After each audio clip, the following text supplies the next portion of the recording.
Thank you very much. Can I now invite you, Mr Salmond, to make an opening statement, please? Thank you very much, Convener.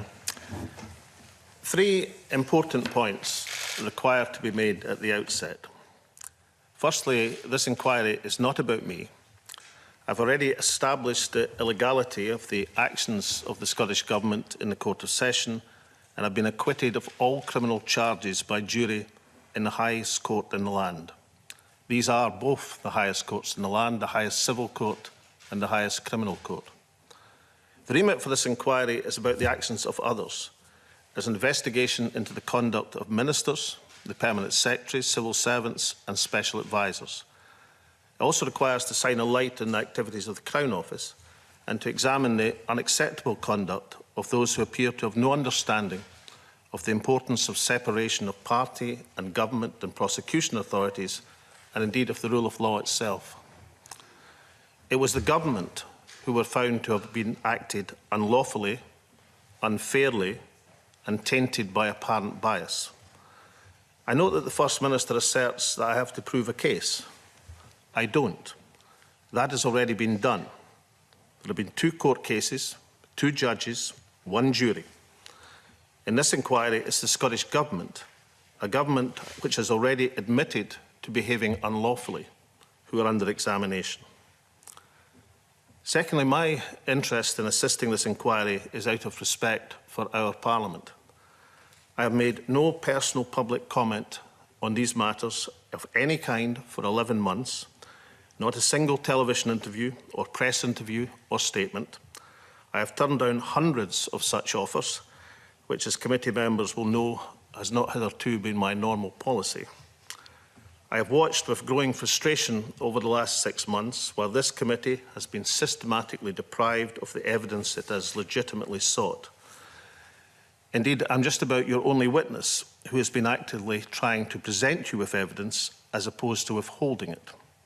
As we saw this week, even after it is published, it is then unpublished by intervention of a Crown Office who should not be questioning the will of Parliament. I watched in astonishment on Wednesday when the First Minister of Scotland, the First Minister of Scotland, used a COVID press conference to effectively question the result of a jury. Still, I said nothing. Well, today, that changes. I have no incentive or advantage in revisiting the hurt and shock of the last 3 years from a personal perspective, or indeed from the perspective of 2 complainants failed by the government and then forced directly against their express wishes into a criminal process. This now admitted action neither served the wishes of the complainants nor the interests of justice. For 2 years and 6 months, this has been a nightmare. In fact, I have every desire to move on, to turn the page, to resist talking yet again about a series of events which have been amongst the most wounding that any person can face.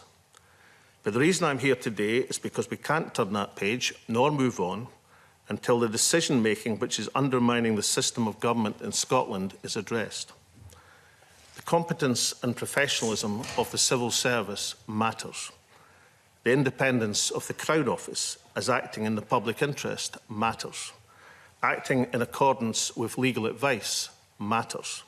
Concealing evidence from the courts matters. The duty of candour of public authorities matters. Democratic accountability through Parliament matters. Suppressing evidence from parliamentary committees matters.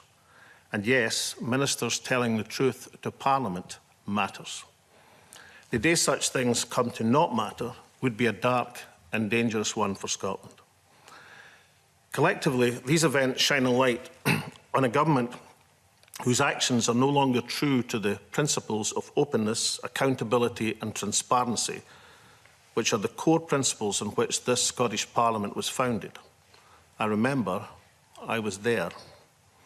The failures of leadership are many and obvious, and yet, Convener, not a single person has taken responsibility, not a single resignation, not a single sacking, not even an admonition. Instead, we have promotions or extensions of contracts and self-serving defences. The government acted illegally but somehow nobody's to blame. Delay and obstruction in making evidence available. A committee has been asked to do its job with both hands tied behind its back and a blindfold on. Witness after witness later adjusting evidence delivered under oath. Were it not for the independence of the judiciary, the robust scrutiny of the Court of Session and the common sense of a jury made up of members of the public, the matters before this committee would never have come to light, and indeed no one would have cared about this inquiry.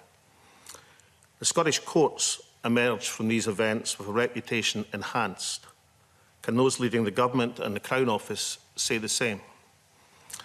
Some people say that the failures of these institutions, the blurring of the boundaries between party, government and prosecution service, mean that Scotland is in danger of becoming a failed state.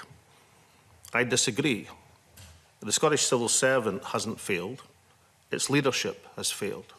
The Crown Office hasn't failed. Its leadership has failed. Scotland hasn't failed. Its leadership has failed. So the importance of this inquiry is for each and every one of us to help put this right. My final point is simply this.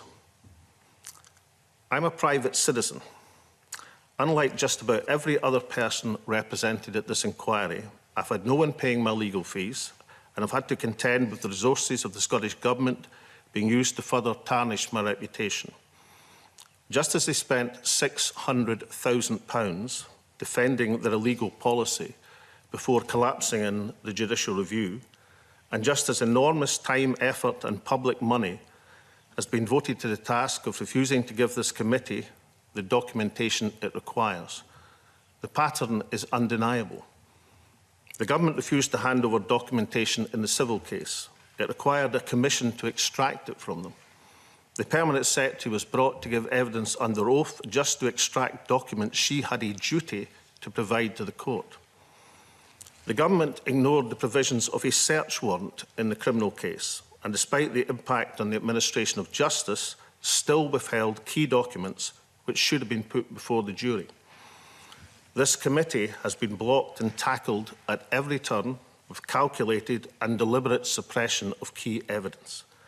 Even Parliament, our Scottish Parliament, has been defied despite 2 votes demanding the external legal advice that the public have paid for. My evidence has been published, then subsequently censured by intervention of the Crown Office, evidence that they had previously agreed was lawful. And even today, I appear before you under the explicit threat of prosecution if I reveal evidence for which the committee has asked. Not to fulfil my oath and tell the truth, the whole truth and nothing but the truth would be a contempt. But Crown Office says it might lead to prosecution. People should just stop and think for a moment about that.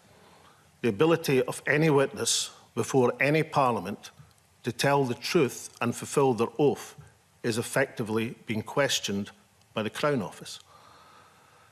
The truth is those that now demand to see evidence have invested a great deal of time and public money in attempting to hide that evidence. When this inquiry ends, neutered though it may be, I'll consider that I've discharged my duty as a citizen and as a former First Minister. It will then be for others to consider their own positions in the light of what this committee decides. This inquiry, in my opinion,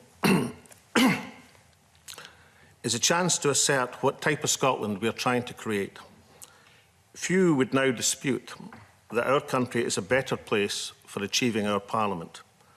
However, the move to independence, which I've sought all my political life and continue to seek, must be accompanied by institutions whose leadership is strong and robust and capable of protecting each and every citizen from arbitrary authority.